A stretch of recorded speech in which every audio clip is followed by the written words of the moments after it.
ত্বক কুঁচকে যাওয়া বা রিঙ্কেল আসা শুরু করলে কি করা যেতে পারে? আসসালামু আলাইকুম, আমি doctor Saima Ahmed Remi. Dermatologist হিসেবে আমার চেম্বারে অনেকেই আসেন যাদের সমস্যা থাকে রিঙ্কেল। কেন হয় এই রিঙ্কেল? সাধারণত 28-এর পর থেকে স্কিনের যে বলিরেখাগুলো এগুলো প্রমিনেন্ট হওয়া শুরু করে। দেখা যায় যে স্মাইল লাইন্স, চোখের চারপাশে ফাইন লাইন্স, কপালের উপরের যে এক্সপ্রেশন লাইন্স, ফ্রাউনিং লাইন্স, এই লাইন্সগুলো আসা শুরু করে।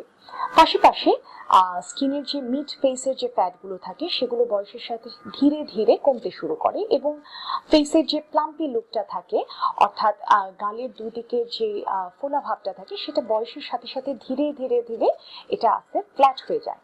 সেক্ষেত্রে কি করা যেতে পারে? প্রথমে আমরা বলি একটা প্রপার স্কিন কেয়ার ফলো করার জন্য।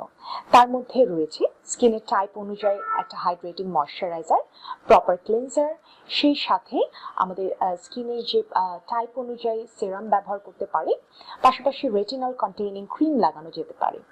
এর সাথে ইন্টারনাল হাইড্রেশন মেনটেন্যান্সের জন্য অবশ্যই প্রচুর পরিমাণে পানি খাওয়া প্রয়োজন। অনেক ক্ষেত্রে আমরা কিছু সাপ্লিমেন্ট দিয়ে থাকি, ভিটামিনস, যেটা ভিতর থেকে স্কিন গ্লো করতে হেল্প করে।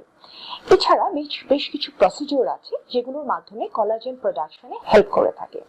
তার মধ্যে রয়েছে পিআরপি উইথ মাইক্রোনিডলিং, এছাড়া রয়েছে এমএনআরএফ, মাইক্রোনিডলিং উইথ রেডিও ফ্রিকোয়েন্সি, কিংবা এমএনআরএফ থেরাপি একটি অত্যাধুনিক থেরাপি যেটি সাধারণত দেখা যায় স্কিন যখন স্যাগি হয়ে যায়, অর্থাৎ ঝুলে যায়, সেটি হতে সাধারণত দেখা যায় যে 50 ক্রস হয়ে যায় যাদের বয়স, তাদের ক্ষেত্রে এই থেরাপিটি খুব ভালো কাজ করে। স্কিন ফার্ম করতে হেল্প করে, স্কিন প্লাম্প করতে হেল্প করে। এছাড়া আমাদের হাইড্রোফেশিয়াল সার্ভিসটি রয়েছে, এটির মাধ্যমে মেনটেন্যান্সের জন্য স্কিন হাইড্রেশন মেনটেন্যান্স সম্ভব।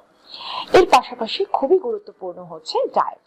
প্রপার ডায়েট, যে ডায়েটগুলোতে অর্থাৎ যে খাবারগুলোতে প্রচুর অ্যান্টিঅক্সিডেন্ট ভিটামিন রয়েছে, সেই খাবারগুলো খাদ্যাভ্যাসে রেগুলার নেওয়া উচিত।